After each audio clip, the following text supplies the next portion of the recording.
저번 주에 이어서 교회 안의 관계에 대해서 주님께서 말씀하시고 계십니다.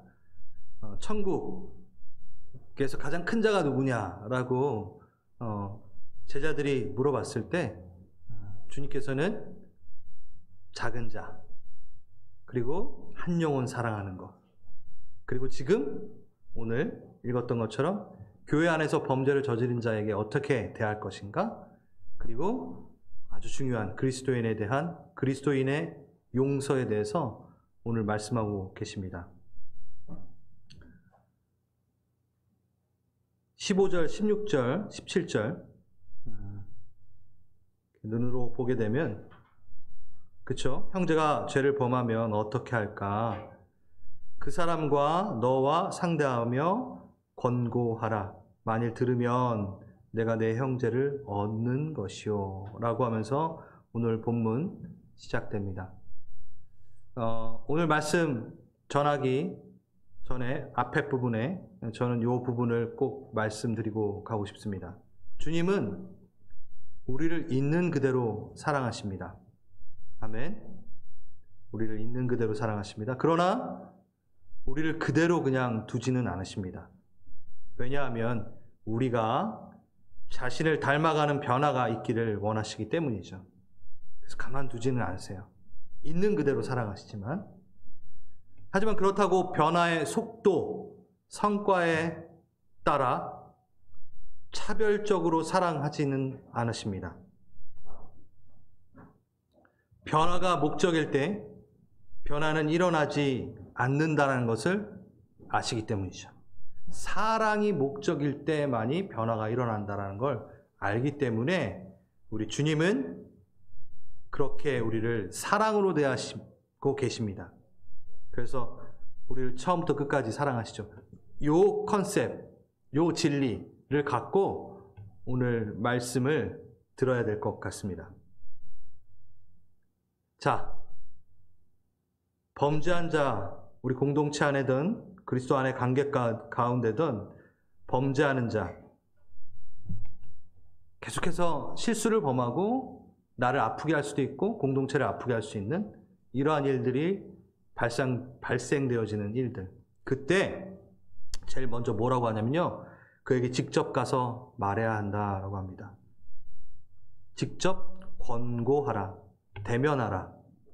많은 사람이 이 부분들을 두려워하죠. 근데 이건 정확하게 주님께서 우리에게 기독교, 교회, 하나님의 나라 안에 말씀하시고 명령하시고 가르치시는 진리입니다. 한 영혼을 사랑하는 마음이 내 안에 점검되었다면 그를 대면하는 것을 두려워하지 마십시오. 우리는 직접 가서 대면하고 그 사랑을 사랑함으로 직접 가서 대면하고 권고하지 않고 그를 배제시키고 다른 곳에 가서 그 사람의 이야기를 합니다, 먼저. 그런데 주님은 그러지 말고 그를 사랑함으로 그가 돌이킬 수 있는 기회에 그 마음을 갖고 가서 먼저 대면하라. 딴 데 가서 먼저 얘기하지 말고. 그 다음에 그러고 나서도 듣지 않는다면 두세 증인을 데려가서 그 입으로 말하여 확증하게 하라. 이건 신명기 19장에 나와 있는 율법의 토대로 한 말입니다. 그러니까 이것은 나랑 더 친한 사람들 데리고 가서 두세 명씩 데리고 가가지고 이렇게 하라라는 게 아니라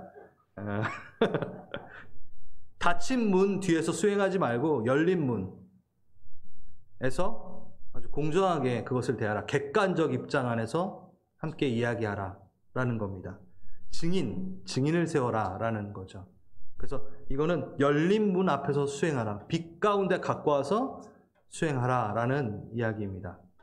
그 다음에 그래도 돌이키지 않는다면 어떻게? 공동체, 교회가 치리하게 됩니다. 심사하여 책벌하라 합니다. 그 역할을 교회가, 공동체가 해줘야 된다라고 이야기하고 있습니다. 교회의 의무 중에는 사랑과 위로로, 격려로 돌보는 것이 있죠. 그런데 그것만이 아니라 하나님의 기준으로 가르치고 권면하고 경고하고 치리하는 것 또한 교회의 의무입니다. 그런데 우리는 성경에서는 이렇게 권고를 하고 이야기를 하라고 하지만, 그리고 성경에서는 이렇게 의로운 자로서 너가 쓰라고 하지만, 우리는 righteous person, 하나님의 의로운 사람으로 쓰기보다 나이스한 사람으로 있기를 원하죠. 그래서 피합니다. 특히 공동체 안에서 리더가 이 역할을 해주지 못할 때 그 공동체가 계속해서 아파하는 일들이 생기고, 끝내는 말씀대로 가지 않으면 틈이 생기고 균열이 생겨 그 공동체가 더 아파지게 되는 일들이 생긴다라는 거죠.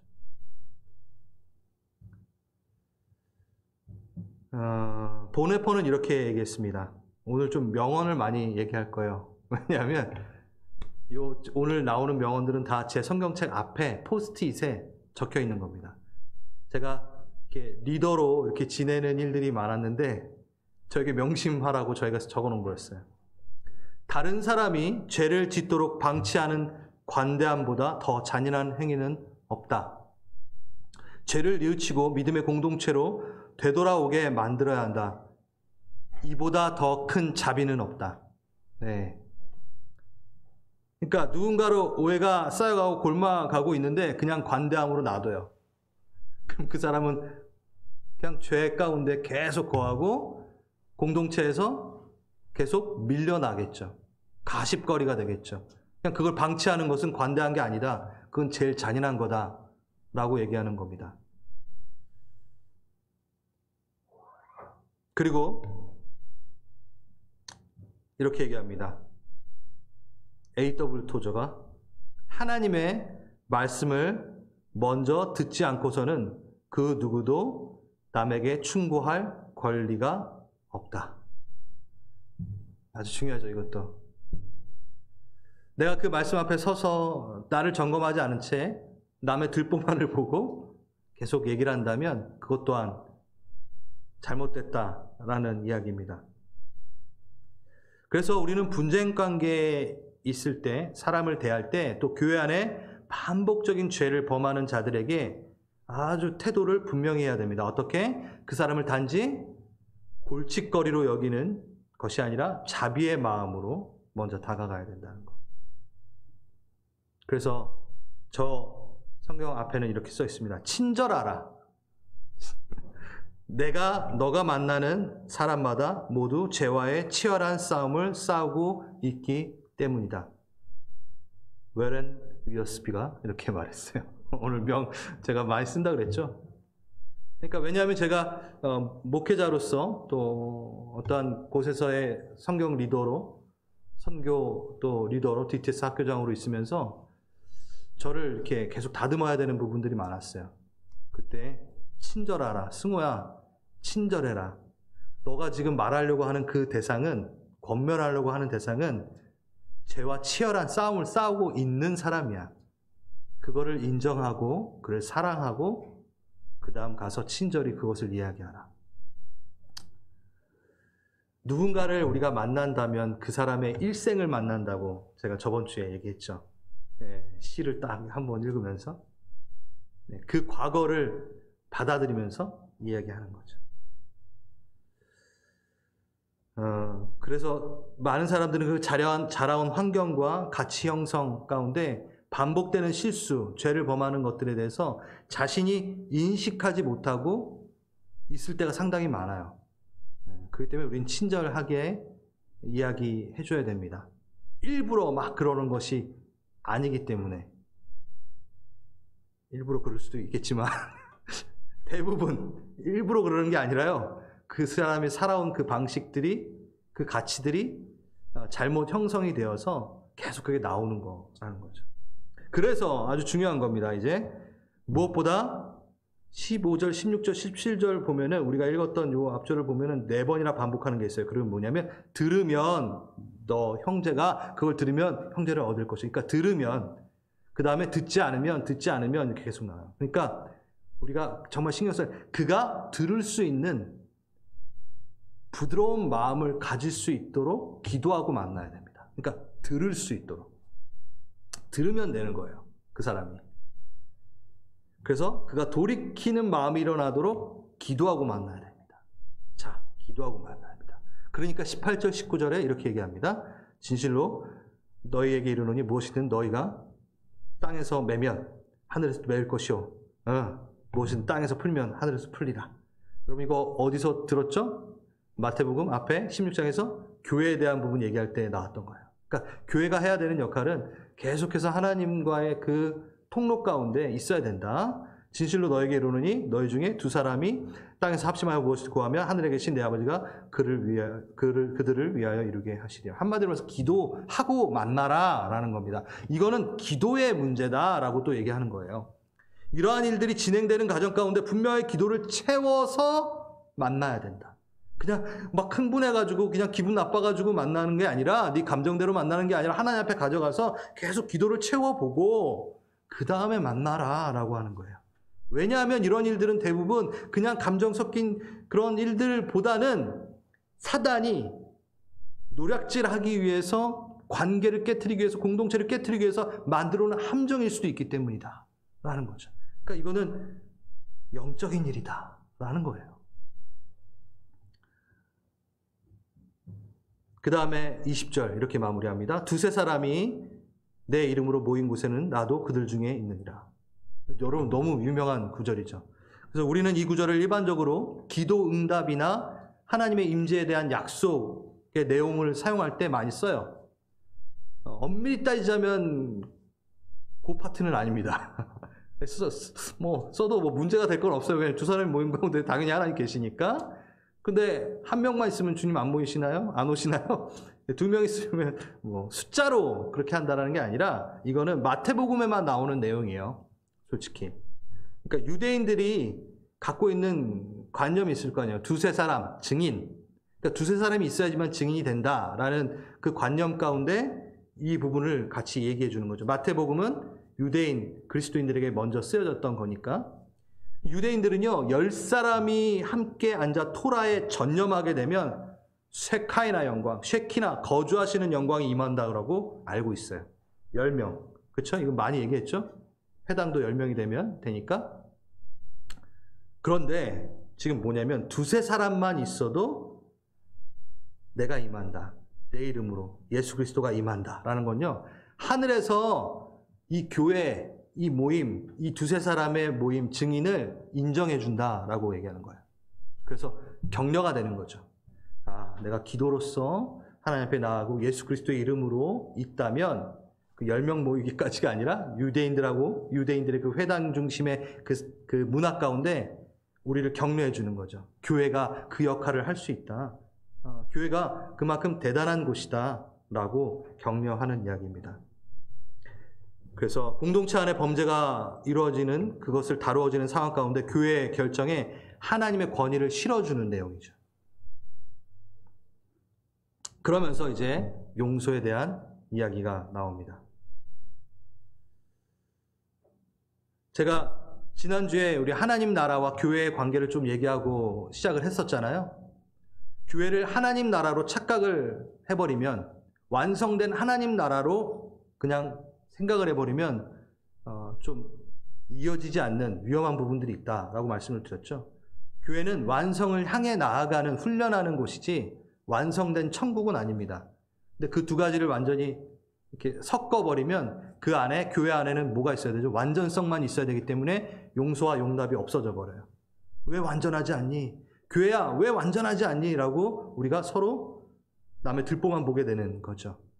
근데 우리는 향해 가는 겁니다. 그것 가운데 가장 필요한 게 뭘까요? 용서입니다. 용서. 그래서 오늘 그리스도인의 용서, 아주 중요한 파트입니다. 21절부터 이야기가 나옵니다. 베드로가 나와서 형제에게 죄를 범하면 몇 번이나 용서해줘야 됩니까? 여러분 이거 잘 아시죠? 7번까지입니까? 아니, 7번뿐만 아니라 70번. 그러니까 7 곱하기 70 해가지고 490번을 용서해줘야 된다 라고 얘기합니다.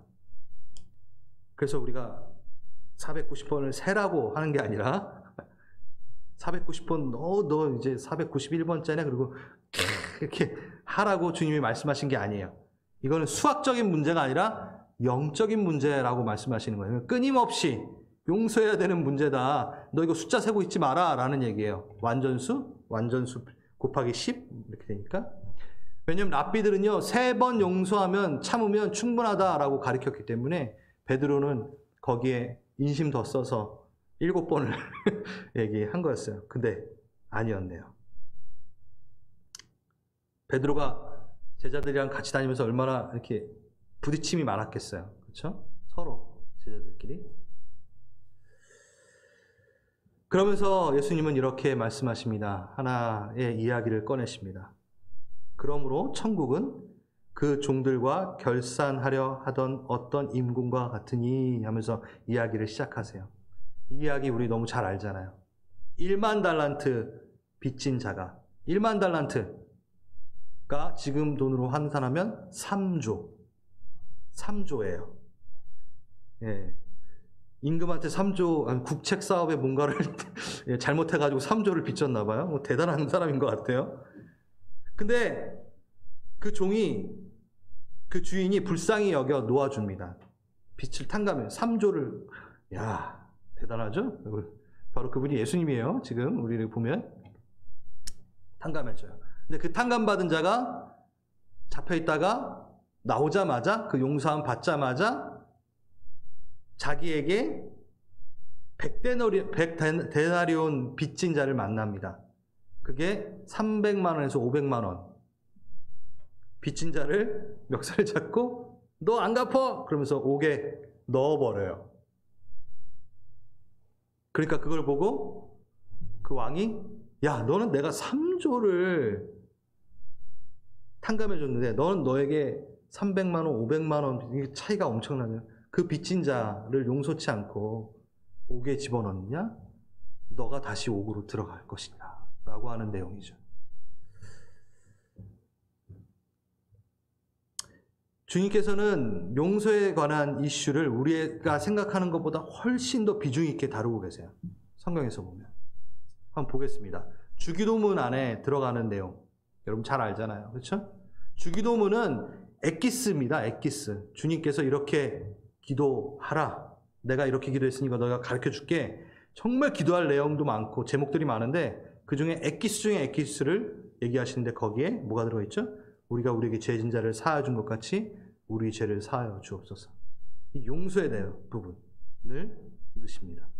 그리고 주기도문이 거기서 끝나죠.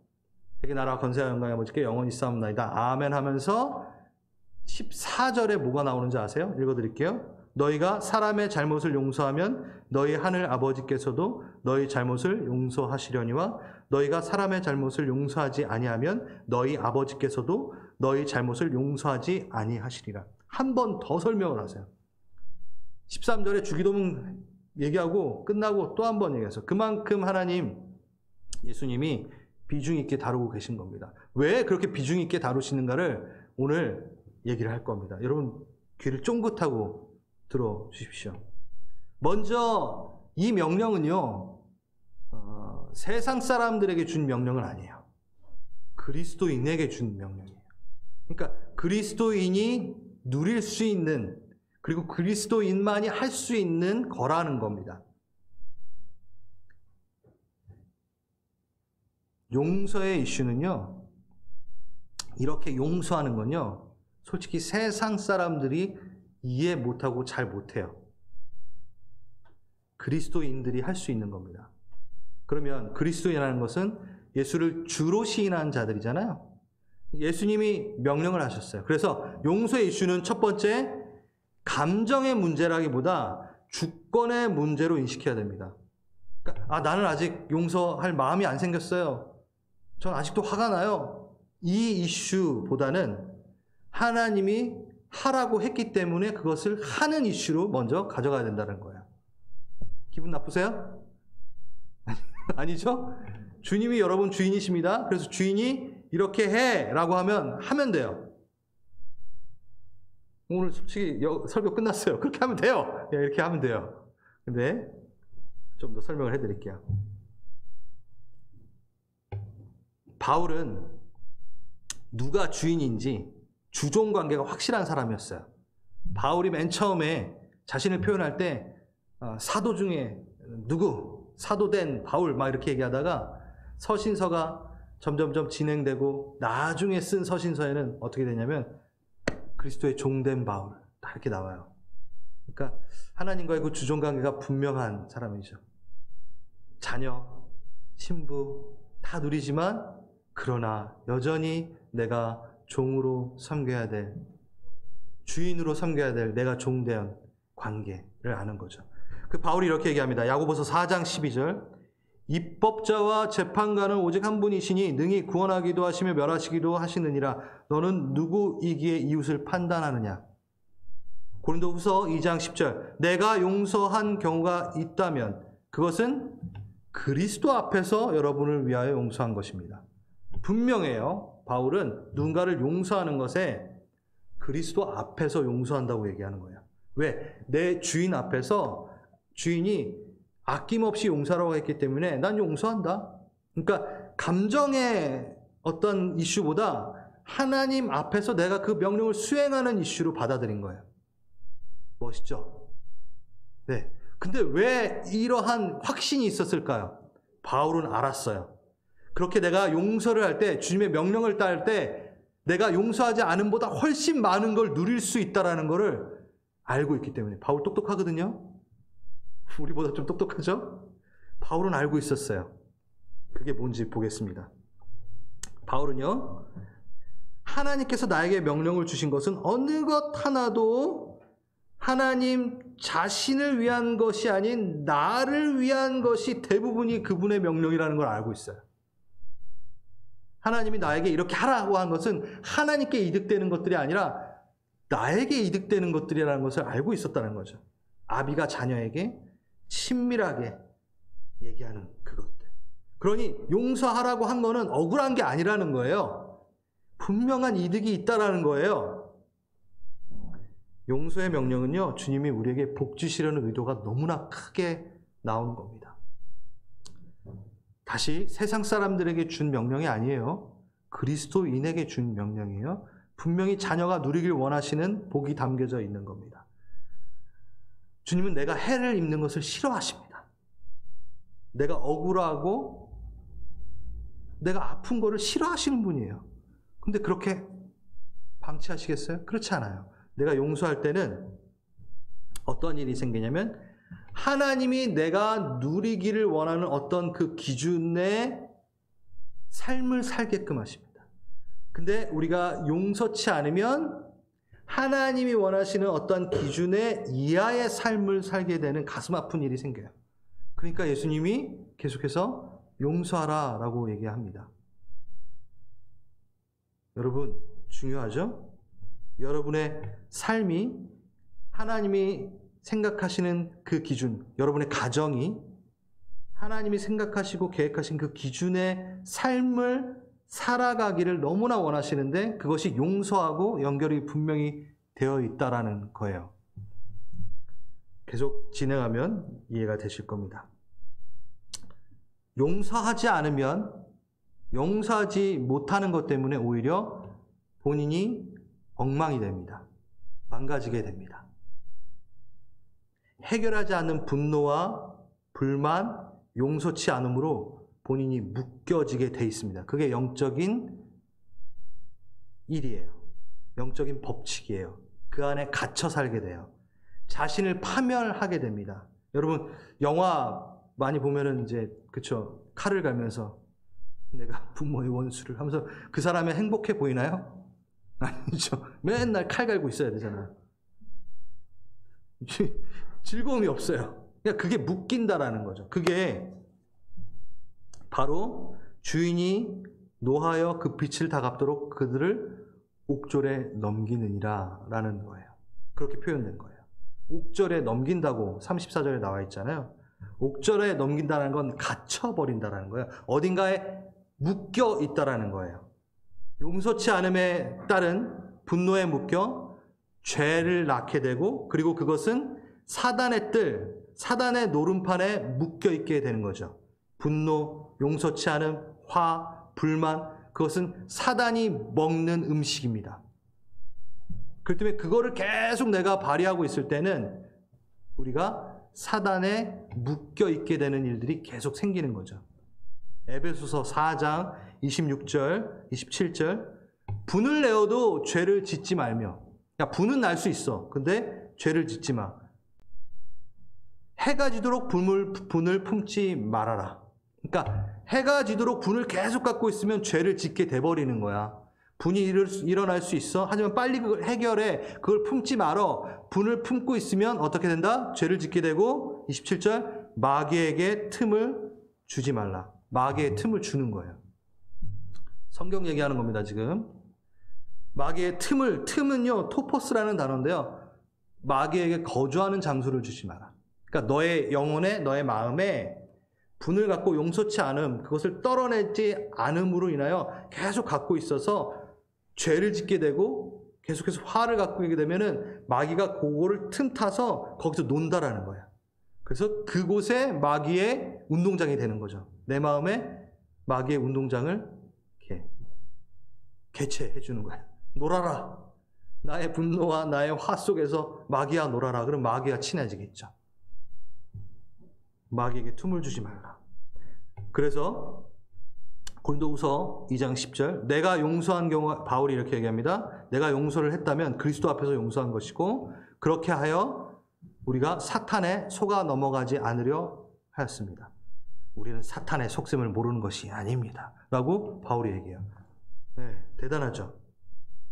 그러니까 용서하지 못함으로 인하여 피해보는 건 누구?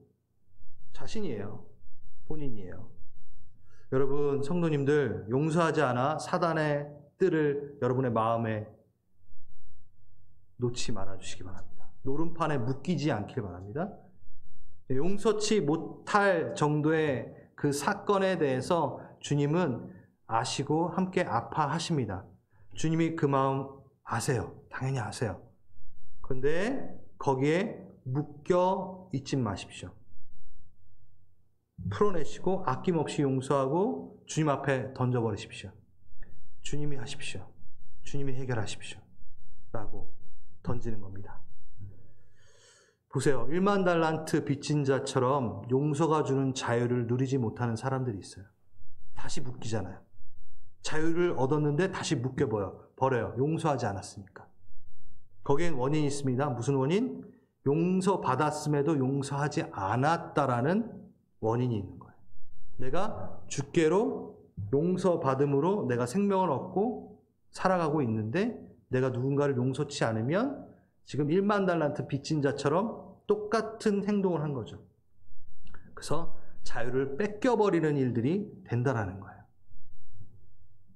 아주 중요한 포인트죠. 그래서 저는 이렇게 얘기합니다. 용서를 주고받고의 문제보다 더 중요한 거, 용서의 사건으로 인하여 발생되는 축복을 좀 누리십시오. 완전히 반대로 생각하시는 거예요. 반대로 생각하면 돼요. 용서를 해서 억울한 게 아니라 용서를 통해서 누릴 자유를 쟁취하십시오. 용서를 통해서 하나님께서 주시는 축복을 여러분들이 누리십시오. 그래서 용서를 많이 하셔서 축복을 더 받으십시오. 그 자유함을 더 누리십시오.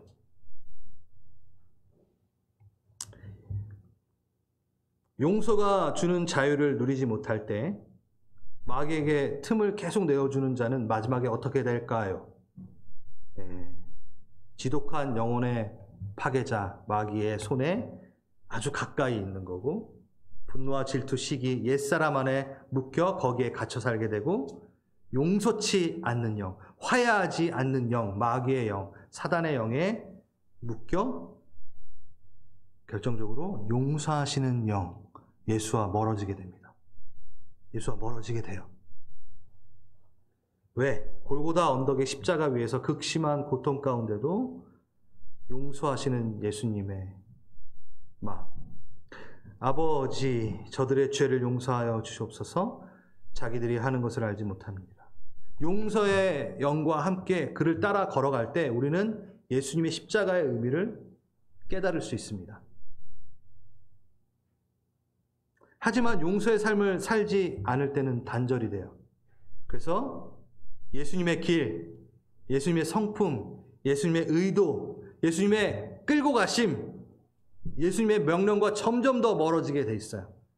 그래서 끝내 잘 들으세요. 내가 받은 죄사함의 은혜를 잊어버리게 됩니다. 여러분 좀 이렇게 상상을 해보세요. 용서하시는 영, 그 십자가의 용서의 사건, 완전 그냥 그 인류를 용서하시는, 우리의 죄를 용서하시는 그 십자가의 사건을 우리는 내가 용서치 않음으로 인하여 그 영과 함께 하지 않음으로 십자가의 그 길을 이해하지 못하게 되므로 내 안에 주어지는 그 죄사함의 은혜가 점점점 기억되지 않고 잊어버리게 되고 놓치게 됩니다. 바로 십자가와 멀어지게 된다는 거예요. 예수 그리스도의 영과 멀어지게 된다는 거예요.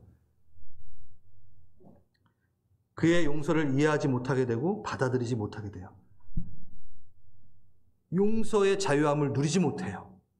이건 무슨 얘기냐? 나 스스로 나 자신도 용서를 못하는 사람이 돼버려요. 용서를 즐겨하지 않은 자는 하나님의 용서, 예수 그리스도의 용서도 나도 못 받아들여요. 그러니 나 또한 예수님이 나를 용서하신 것에 대해서 잘 받아들이지 못해요. 그러니까 그 삶에 용서가 없는 거죠. 대표적인 인물이 누구죠? 사울 왕. 뭐 용서까지는 아니지만 분노를 계속 갖고 있었잖아요. 그러니 어떻게 돼요? 하나님의 영이 떠나고 악신이 임하잖아요. 분노, 화 갖고 있으면 그렇게 됩니다. 뭐 우리가 사울보다 더 나은 사람은 아니잖아요. 다 똑같은 인간인데. 가룟 유다 어떤가요? 네. 주님의 용서를 받아들이지 못하고 스스로 목매어 죽습니다. 그러니까 용서를 받아들이는 것은 용서해본 자가 용서를 받아들일 수도 있다는 거죠. 예수님의 십자가의 용서를. 용서하는 영과 친근해지기 위하고 용서의 그 십자가의 길을 이해하기 위해서는 여러분은 계속 용서를 따라 해봐야 됩니다. 그리고 용서는 그것으로 끝나는 게 아니라 용서하는 자에게 영광으로 돌아오게 됩니다. 네, 왜일까요? 느헤미야 9장 17절 보면요. 거역하며 하나님의 기사를 기억하지 않고 목을 굳게 하여 패역한 자들, 그러나 하나님께서는 용서하시는 하나님이시니라. 예, 하나님이 용서하시는 하나님이라고 여기 나와 있어요. 그래서 은혜로우시며 긍휼히 여기시며 더디 노하시며 인자가 풍부하심으로 그들을 버리지 아니하시니까. 하나님은 용서하시는 하나님입니다. 그러니까 그의 성품입니다. 그래서 잠언서 19장 11절 노하기를 더디하는 것이 사람의 슬기요. 잘 들으세요. 허물을 용서하는 것이 자기의 영광이니라. 누군가의 허물을 계속 용서하는 것은 뭐가 된다고요? 자기에게 영광으로 돌아오게 돼 있다라고 얘기합니다.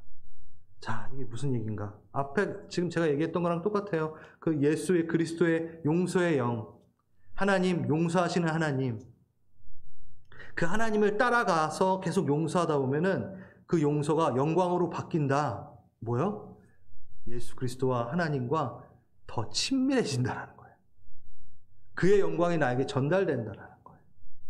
그의 영광 안에 거한다는 거예요. 사단의 뜰에 분노와 용서치 않음으로 사단에 묶여 있는 것이 아니라 거기가 끊어지고 용서함으로 걔네랑 끊어지고 용서의 영, 용서의 성품을 갖고 오신 하나님 앞으로 붙어간다는 거예요. 거기에 들어간다는 거예요. 그 영광을 들어간다는 거예요. 그러니까 우리는 그 영광 안에 들어가니 그 영광을 맛보고 나에게 영광이 되어지는 거죠. 아싸! 할렐루야. 그래서 용서는요, 비굴하고 초라한 것이 아닙니다. 억울한 게 아닙니다. 안 갚으면 해야 되는데 어떻게 용서해? 아니요. 용서하는 건 지는 게 아니에요. 이기는 거예요. 용서는 용서하는 자에게 영광으로 돌아오게 됩니다. 그리고 용서는요, 주님이 날 위해 먼저 하신 일을 똑같이 따라하는 겁니다. 계속 제가 반복하고 있죠. 그래서 용서는요, 반복되는 순종의 의지가 필요해요. 아, 나 저번에 한번 용서했으니까 다 해결됐게. 아니요. 그 마음이 또 분노가 이러올 때마다 또 해야 돼요. 또 해야 돼요. 왜요? 예수님도 우리의 죄를 계속 반복해서 용서하고 계시니까. 저번에 너 용서 요거 한 번 했는데 또 했어? 너 요번 그러면 요거는 용서 못해. 이러시는 분이 아니잖아요. 우리 예수님이. 그렇죠? 그래서 에베소서 4장 32절 서로 인자하게 하며 불쌍히 여기며 서로 용서하기를 하나님이 그리스도 안에서 너희를 용서함 같이 하라. 누구 안에서? 그리스도 안에서 너희를 용서함 같이 너도 용서해라. 그리스도 안에서. 그러니까 그리스도를 따라 너도 용서해라. 먼저 주님이 널 그만큼 용서 계속하지 않아요. 반복하여. 골로새서 3장 13절 누가 네게 혐의가 있거든 서로 용납하여 피차 용서하되 주께서 너희를 용서하신 것 같이 너희도 그리 하라. 반복되는 순종의 의지가 필요합니다. 예수님은 계속 우리를 반복하여 용서하셨듯이 나도 한 번에 뭔가 우리 하나님은 한 번에 용서하셨죠. 우리 예수님은 우리를 한 번에 용서하셨어요. 근데 우린 계속 잘못을 저지름으로 우리의 입장에서 보면 예수님이 계속 우리를 용서하는 거잖아요. 똑같아요. 우리도 계속해서 용서해야 됩니다. 그리스도 안에 있는 순간 우리는 우리의 용서에 주님의 용서를 반영해야 되고 닮아가야 됩니다. 그래서 하나님의 마음을 받아들이고 반복적으로 결단을 할 때 우리의 마음은 점점 반복된 결단의 순종을 따라잡게 됩니다. 그러니까 내가 마음이 다 완성이 돼 있고 그리고 용서할 어떠한 그런 나의 상태가 되어서 용서하는 게 아니에요. 말씀을 따라 순종하여 그 순종을 하다 보면 내 마음이 그거를 따라잡게 되는 거예요. 순서가 바뀌었어요. 내가 마음이 다 평안해지고 그 다음에 용서가 됐고 내가 그 말씀을 지켰다라고 되는 게 아니라 잘 들으세요.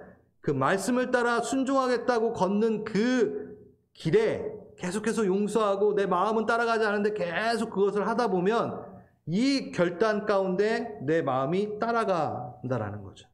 그래서 반복적으로 결단하는 용서는 우리의 일부가 되어 상처받은 감정 속으로 들어와 마침내 이제 다 끝났다라는 것을 확인시켜 줄 겁니다.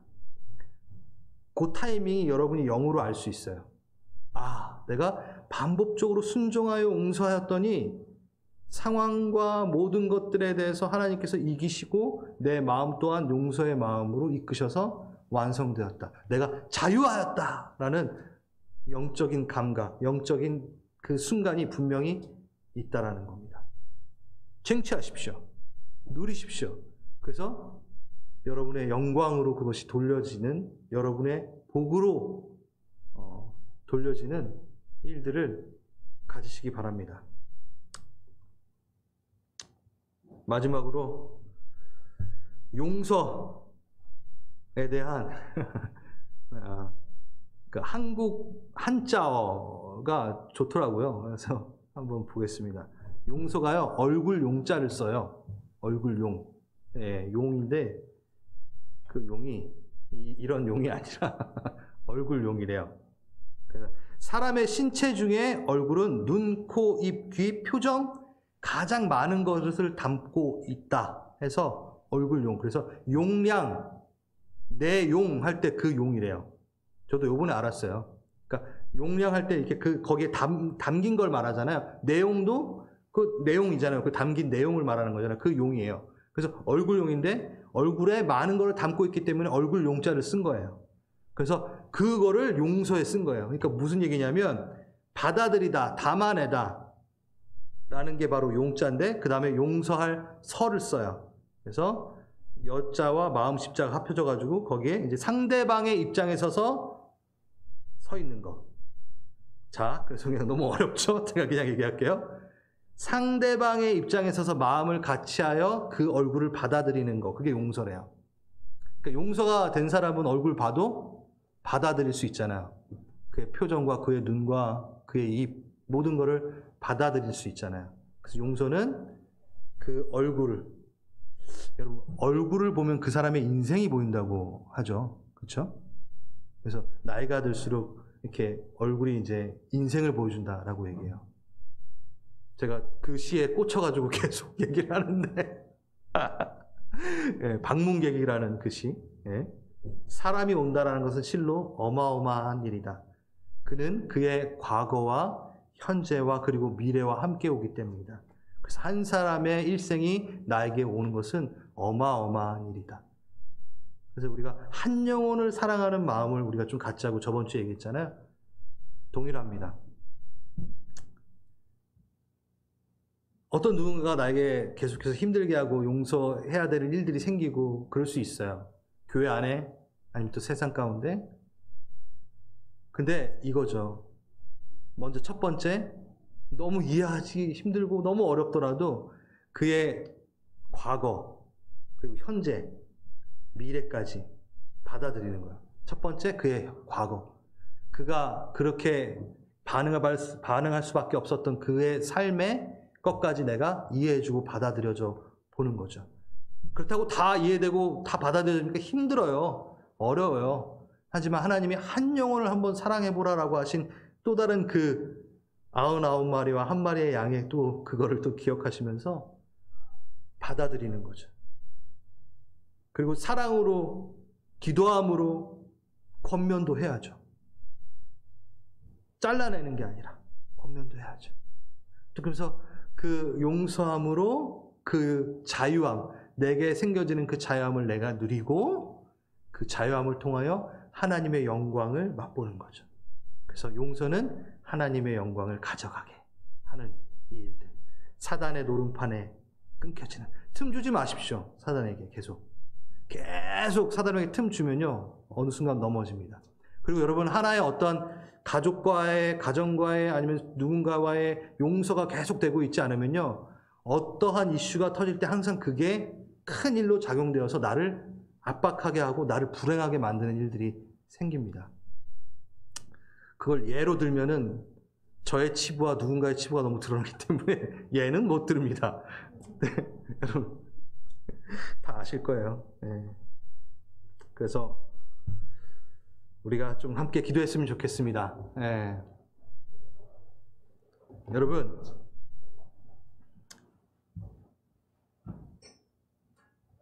잘 들어주세요. 교회의 부흥이 있길 원하고 우리 각자 가정의 영적 각성이 있길 원하며 그런 마음들이 크잖아요. 저도 그렇고. 근데 참되고 진실한 교회의 영적 회복과 어떤 각성들, 이런 부흥들은 떠들썩하고 요란한 어떤 계획이나 인위적인 행사에서 오지 않습니다. 다시 내 개인의 영적 회복이나 변화, 우리 공동체의 부흥이나 영적 각성이나 막 이런 좋은 일들은 떠들썩하고 막 요란한 계획을 갖고 인위적인 행사로 만들어지는 게 아니더라고요. 아니라고 하시더라고요. 우리 주님이. 어떻게? 한 영혼 사랑해보는 거, 작은 자를 소중히 여기는 거, 사랑으로 권면하며 진리를 세우는 그 마음으로 무엇보다 용서하고 용납할 줄 아는 마음이 나에게 있는지를 하나님 앞에 겸손하게 고요히 들여다보는 그거부터, 그게 돼야지만이 교회의 영적 회복이 있고 나의 영적 회복이 있고 영적 변화가 있는 것을 주님 말씀하시더라고요. 뭐 요란한 프로그램 세미나 듣고 막 행사하고 예배하고 막 좋아요. 근데 그걸로 안 된다고 하시더라고요. 너가 고요히 나에게 너의 자리에서 무릎을 꿇어보고 정말 가치 있다고, 내가 가치 있다고 하는 것을 너가 가치 있게 여기며 별거 아닌 것 같은 한 영혼을 사랑하고 용서 하나하나씩 해나가는, 정말 하나하나 이렇게 디깅하며 가보는, 이게 너를 살린다. 교회를 살린다. 너의 개인의 영적인 회복이 이루어진다. 밖에서 오는 게 아니라 너 안에서부터 나와의 약속으로, 너 안에 계신 성령이 너 안을 먼저 정결케 하고 싶어 하신다. 그리스도인의 인생에 여러분 그리스도인으로 살면서 나의 일생에 얼마나 뭐가 가치가 있을까? 어떤 가치가 있을까? 나는 어떻게 살면 가치 있게 살았다 얘기할 수 있을까? 심플합니다. 하나님이 가치 있다고 여기시는 것을 내 삶에 이루어가면서 사는 겁니다. 별로 중요하지 않은 것처럼 보이는데 하나님 너무나 강조하시다면 내 영에게 정말 중요한 거라는 거죠. 그래서 우리 리플렉션 기도하시겠습니다. 보시면서